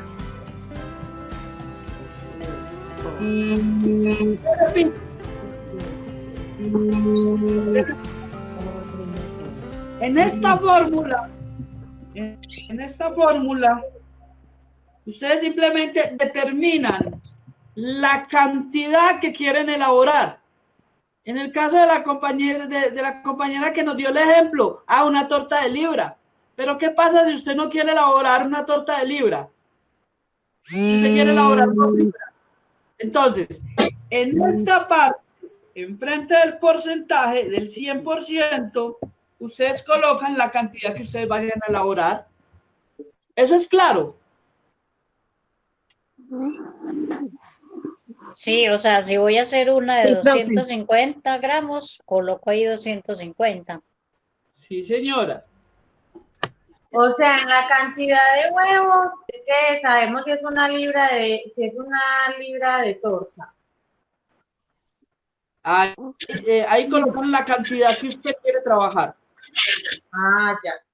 Listo. Oh, niñas, pilas, no son los huevos.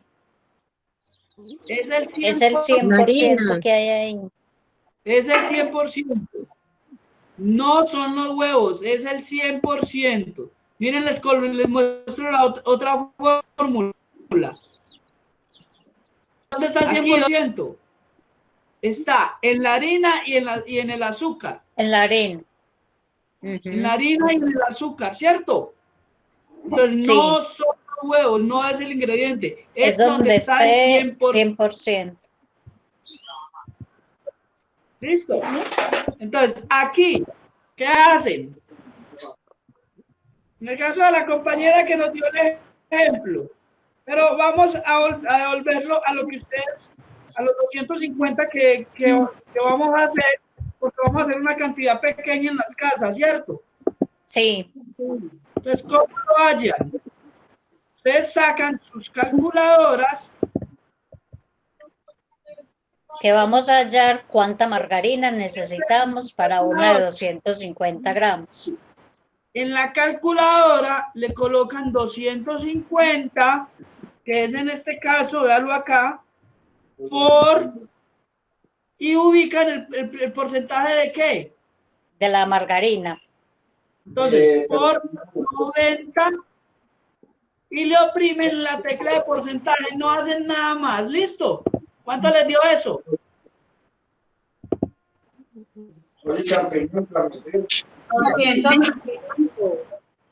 225 gramos De margarina. de margarina. Exactamente, muy bien. Y otra vez vuelven y comienzan. Vamos al azúcar. 200. Vamos con el azúcar. 250 por... Vuelven a la cámara. 250 por el audio. 180. Audio, por favor. Vuelven y comienzan. 250 por picar.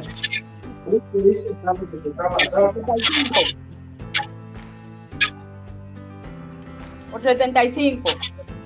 Ubican el 75, de 250 por 75 y le oprimen la tecla de porcentaje, no le opriman nada más. ¿Cuánto les dio? 187.5. 187.5. Y así sucesivamente con los otros ingredientes. ¿Listo? Hasta ahí, dudas, inquietudes. Todo está claro. Bueno, entonces ya entendí. Siempre debo identificar en la receta el que lleve el 100%, ¿cierto? Sí, señora. Y de ese 100% empiezo a sacar las cantidades ya de lo otro. Exactamente, pero no el 100%, sino el valor que hay enfrente. Sí, por eso. Así es. ¿Listo? Gracias. Hasta ahora no hay dudas y no hay inquietudes. Pero vamos a ver si entendieron. Lady. Señor. Lady, ahora me dices tú.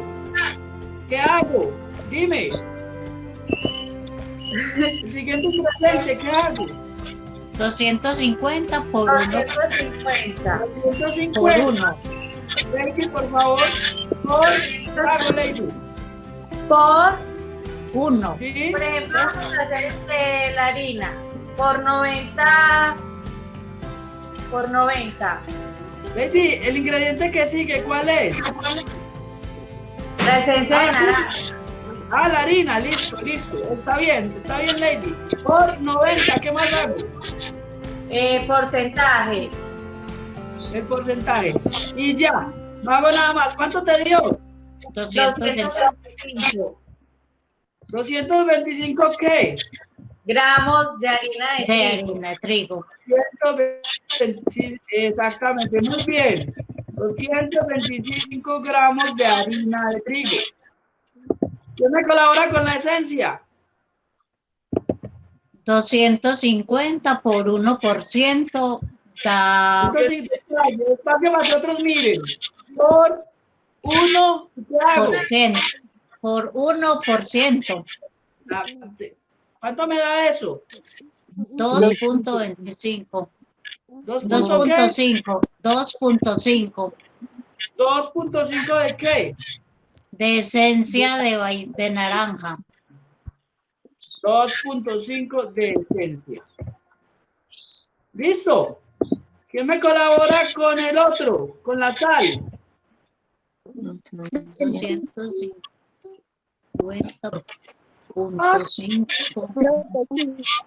Marcela, colabórame con la sal.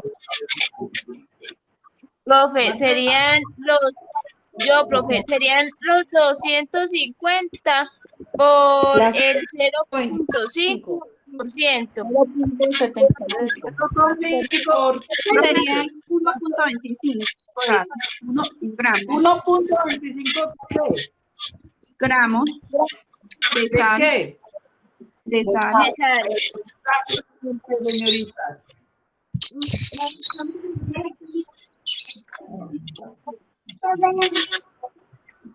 Jerónimo. Jerónimo, ¿quién está con Jerónimo?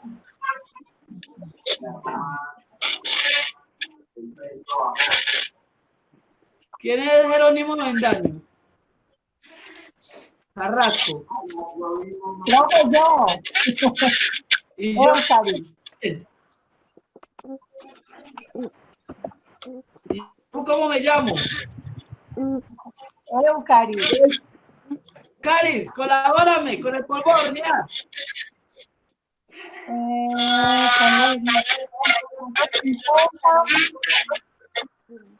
Por favor, el audio me colabora y lo silencia. Espérame, Caris, todavía no. El audio, por favor, silenciar el audio que está por ahí. Solamente debe estar activo Jerónimo, María Janet, por favor, el audio. Eucari, solamente debe estar activo, María Janet, el audio, por favor. Sí, por favor, para que no genere interferencia. Listo. Ahora sí, puedes continuar, por favor, gracias. Profe, 250 por 250 por 0.75%. 75%. ¿Y eso qué significa? Sería 1.875. ¿Pero qué? Polvo de hornear, gramos de polvo de hornear. 1,8 gramos de polvo de hornear. Correcto. Bien. Muy bien, muchas gracias, así es. Seguimos, por favor. Lina Tatiana Zapata.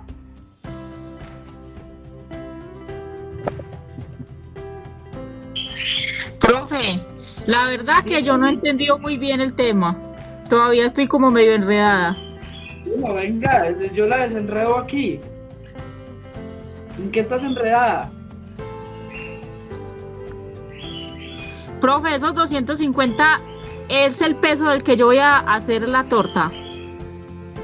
El peso, no, es la cantidad del producto que tú vas a hacer. Un ejemplo, en este caso nosotros vamos a hacer 250. ¿Sí? Es el término base que tú coges para poder trabajar. Pero supongamos que tú en tu casa no vayas a coger el 250. Tú vas a hacer una torta, por ejemplo, de 1,5 libras. ¿Y cuánto sería una torta de 1,5 libras en gramos? 750. 750, exactamente. Entonces ahí va esa cantidad que tú quieres, que va sujeta a lo que tú vas a hacer. Va arriba en el porcentaje, arriba donde dice porcentaje. Va enfrente del porcentaje, enfrente del 100%. La primera cantidad que tú defines. ¿Listo? Listo. Y ya comienzas con la multiplicación de cada uno de los porcentajes para poder determinar qué gramos del ingrediente vas a utilizar. Ahora sí. Sí, creo que sí. Ahora, entonces, ayúdame a hacer esta, por favor. ¿Cómo lo harías? ¿Vamos por cuál? El zumo de naranja. Entonces sería 20 por 250. Al revés. Ah, es 250 por 20. Sí, señora. Siempre 250 por 20. ¿Y qué más hago? Ya el %. Listo. ¿Cuánto me da eso de zumo? 50 gramos. ¿50 gramos de qué? De zumo. Y este es del zumo de naranja. 50 gramos de zumo de naranja. ¿Listo? Entonces, teniendo esta fórmula, señoritas, así es que van a trabajar cuando ustedes les venga una fórmula de porcentajes. Esto es lo que van a hacer. Entonces, desde ese punto de vista, la misma explicación que yo les di aquí es la misma explicación que está en la guía. Miren, ahí tienen un cuadrito en la guía en donde les dicen, determinan el 100% y empiezan a multiplicar cada uno de los porcentajes y el resultado lo colocan enfrente. Tienen varios ejemplos, miren, ahí está bien especificado.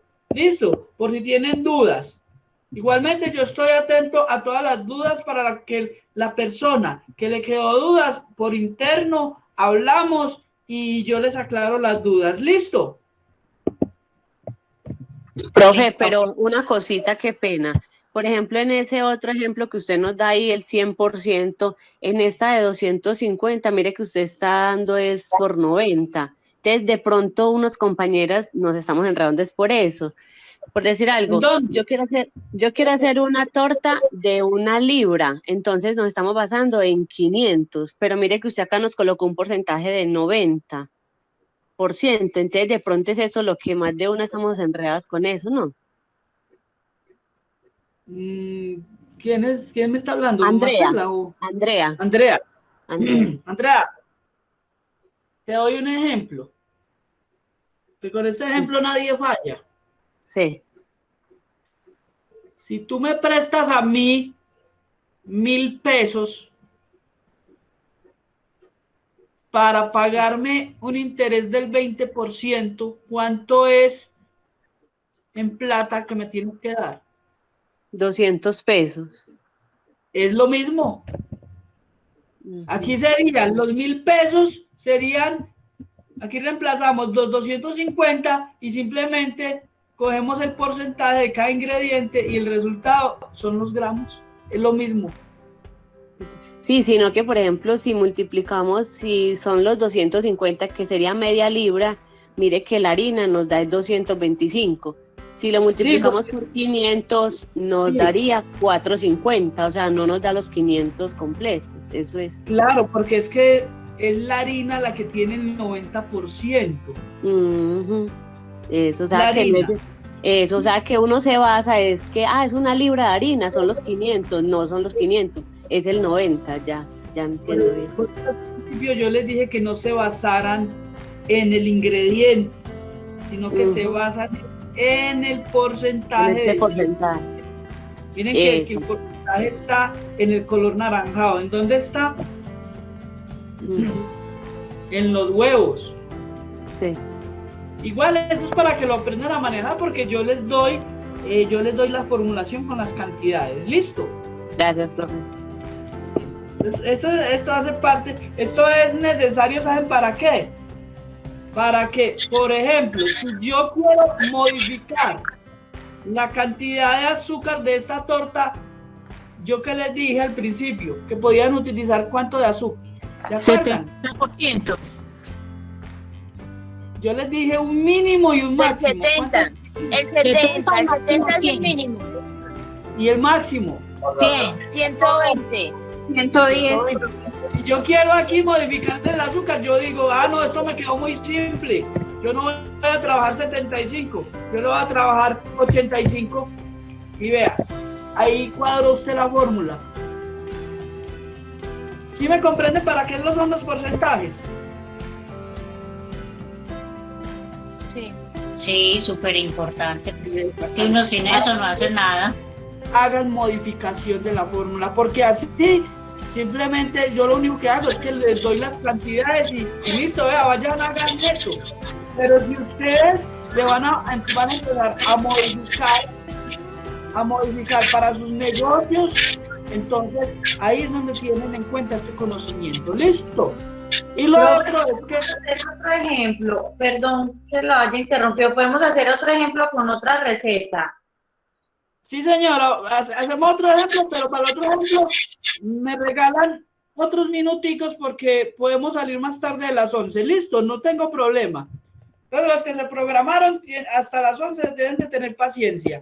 Entonces, vamos con otro ejemplo. ¿Quién me habló? Le habló Lady. Bueno, Lady, vamos con otro ejemplo. Es que con otro ejemplo de pronto nos queda más claro a todas y a todos. Muchas gracias, profe. Listo. Vamos con este, Lady. Te doy la iniciativa. ¿Cómo comienzo? Ay, pues según es la que lleva el 100%, ¿cierto? Podemos empezar con la margarina, ¿no? Listo. Vea, se lo coloco aquí naranjadito. ¿Listo? Sí. ¿Qué hago? Vamos a hacer entonces, por ejemplo, 500 de torta. Se la pongo más complicada. Ay, no. Sí. No haga 500. Haga 580. Ay, Dios. Porque 500 es una base, es una base precisa, ¿cierto? Sí. Entonces, 580, ¿está bien? Sí. Entonces, 580 lo multiplicamos por 100.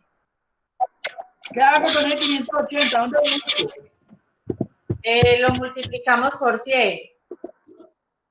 ¿Dónde ubico el 580 para que... Ah, bueno, listo. Ahí está bien, muy bien. No, tienes toda la razón. Sí, está bien. Está bien. Entonces, 580. ¿Qué hago? Lo multiplico por 100. Pues 580 lo multiplico por 100. ¿100 qué? 100 gramos, el porcentaje serían 580. Por eso, 580 lo multiplico por 100 qué? Gramos. Yo no sé. Por 100%. Eso, señoritas. 100, mire. Mire, no puede perder de vista este porcentaje.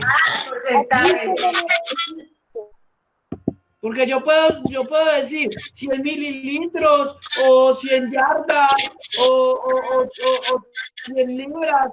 Pues, ¿100 qué? Ah, ya, porcentaje. Porcentaje. Sí, señora. Entonces, ¿dónde coloco los 580? Aquí. En gramos. ¿Listo? Sí. Gramos. ¿Qué más hago? Ya abajo son 580 gramos igual. En azúcar. Bueno, ¿por qué? Porque tiene el 100. El 100, listo. ¿Qué más hago? Entonces, por ejemplo, en la esencia de vainilla, 580 por el 1%. 580 por el 1%. 1%. ¿Eso cuánto nos da? Regálame un minutico. Listo. ¿Qué más? Seguimos. Entonces son 5.8 gramos de esencia de vainilla. Sí, señorita, eso es 5.8 gramos de esencia de vainilla. ¿Sí vieron? Sí, ya me quedó claro. Como aquí el 1% también es esencia, entonces aquí son 5.8 y así sucesivamente. Hola, profe. ¿Con quién? Con Marta Mejía. Marta, dime. Tengo una duda, si la esencia de vainilla es líquida, ¿cómo se coloca en gramos? Dos cositas. Primero, los líquidos son casi equivalentes a 1 gramo, o sea, 1 gramo es casi equivalente a un mililitro, ¿sí? Pero en este caso recuerden que yo les dije, la fórmula no se estandarizó en mililitros, simplemente usted llega, coloca el recipiente en su gramera y pesa 5.8 gramos, ya. La fórmula se estandarizó todo en gramos. Profe, pero que recuerden que para realizar el pesaje, primero debe pesar el utensilio que tenga, no sé de que esa empresa traiga para graduar con un utensilio. O sea, hacer la tara, lo que uno le dice tarar. Regáleme, eso es una duda muy importante, regáleme otro minutico. Yo voy a quitar la presentación, el porcentaje ya lo entendieron. Sí. Profe, o sea Listo, que yo voy a- mililitros y gramos es lo mismo. Listo, yo voy a dejar de presentar porque les voy a mostrar otra cosita, ¿listo? Pero regáleme un minutico, yo voy por lo que les voy a mostrar. Miren la gramera. Ajá. La voy acercando. Ahí ven. Sí, profe. Pero no se ven muy bien las letras. Voy a aprender.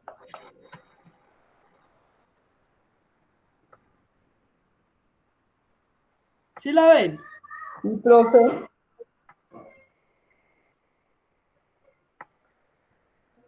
Listo, entonces miren aquí que hay unas letras que dicen encendido, apagado, modo Itari. ¿Listo? ¿Sí la ven? Las grameras digitales tienen ese sistema. Entonces, Sí, aquí, sí, se ve. aquí en esta parte están unos números ahí raros. Ah, no, ahí. Vamos a ver si nos da. Miren, al lado de ese 15, o como lo vean desde allá, ven que hay una flechita en la parte superior. Sí, que dice gramos. Que dice gramos, sí señora. Pilas con esa flechita. Y ven que en la parte inferior hay una oseta. Onzas. Significa que esta gramera está en gramos y en onzas. Voy a cambiarlo. Miren la flechita, ¿para dónde cambia? Para las ¿Para dónde onzas. cambió? Para onzas. ¿Y cuánto le dio ahí en onzas con ese peso que tiene? .4. Y si lo vuelvo a cambiar, ¿cuánto dio? 13 gramos. ¡Oh, con eso! Si estamos Deben de pesando en tener gramos, mucha- es en gramos.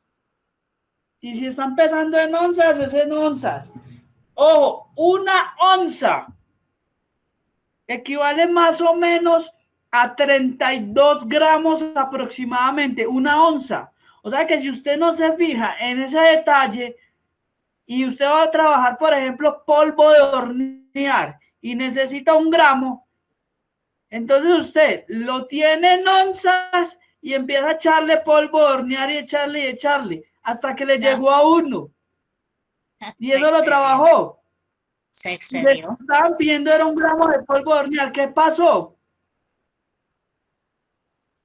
Le echó 64. En vez de agregarle a la torta 1 gramo, le agregó 32 gramos de polvo de hornear. Se tiró la fórmula.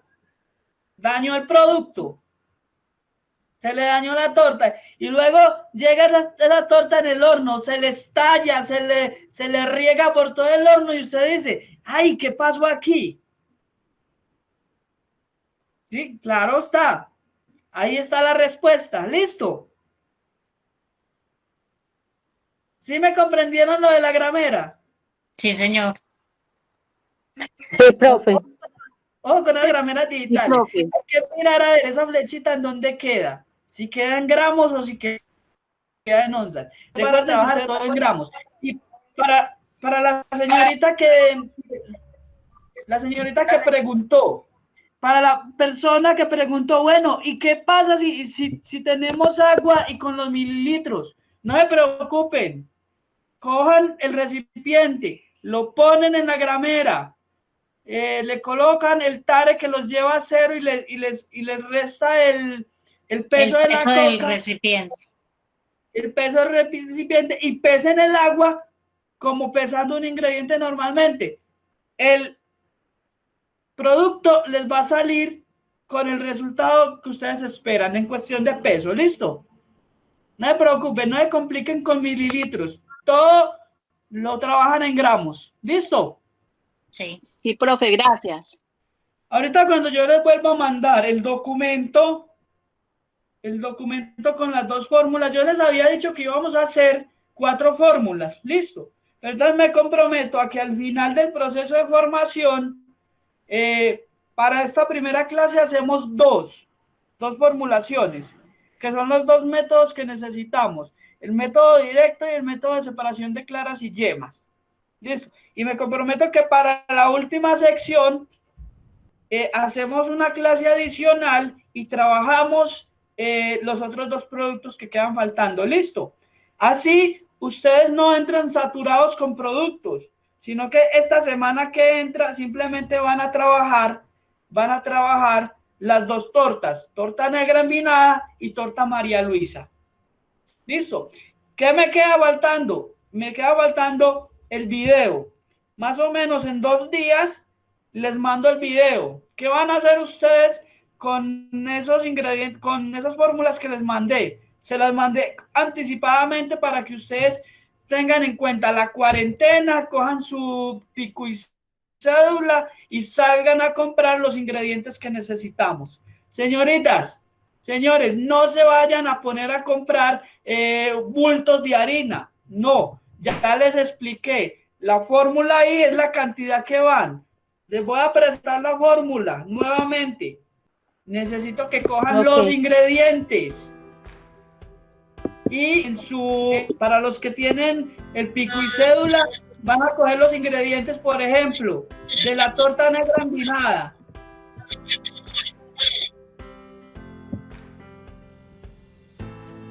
Profe, entonces estos ingredientes es la tarea para esta semana. Pues tenemos que elaborar esta torta. Sí, para la próxima semana ustedes van a venir.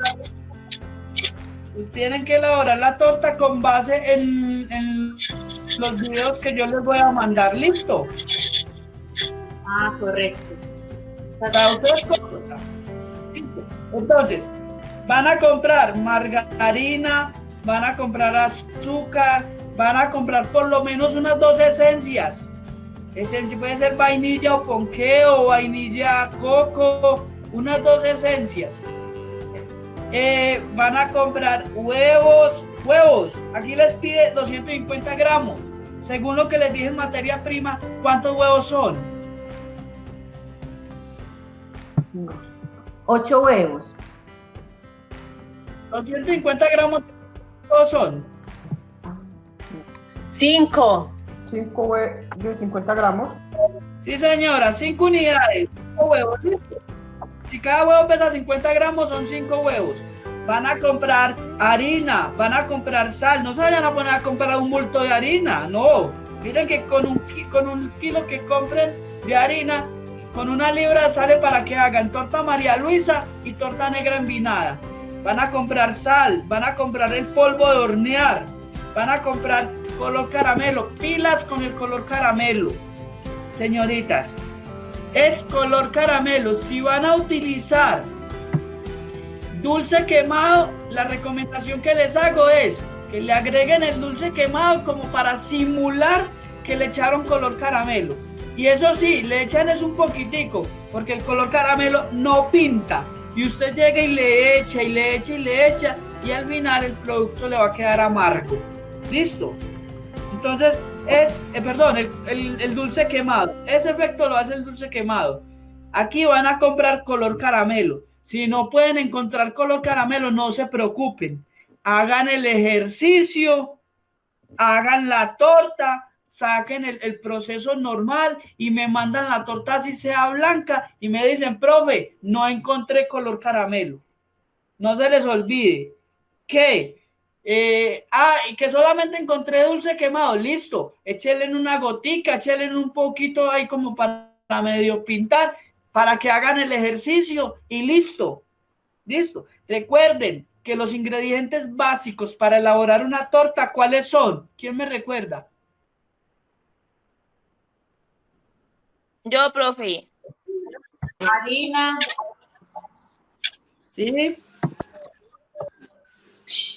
harina, polvo de hornear, azúcar, la margarina y los huevos.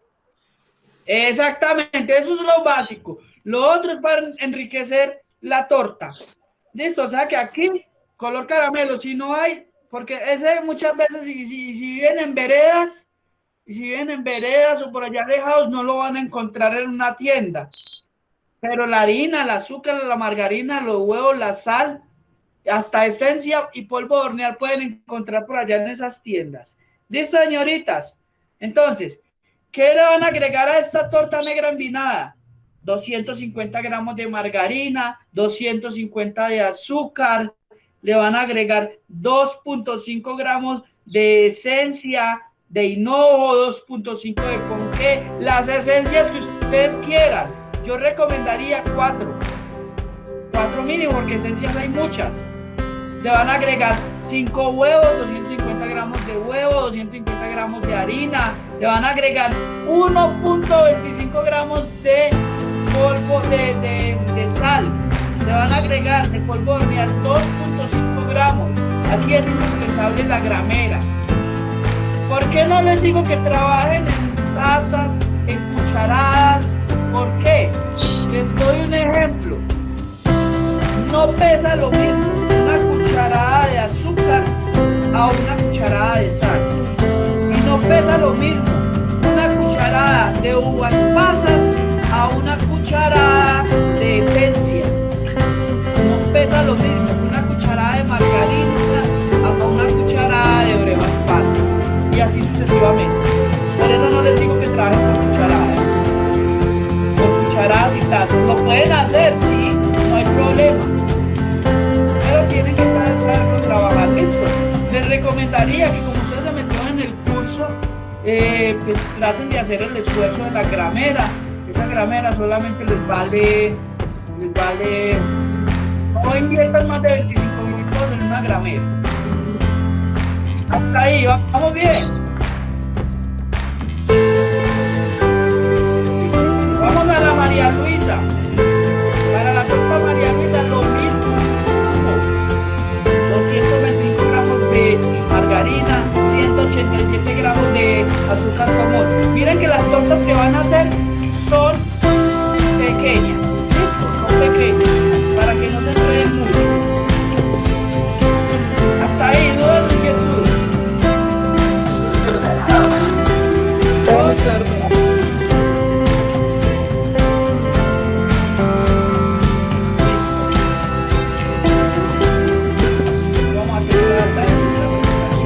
Señoritas, señores, no tengo nada más que decirles.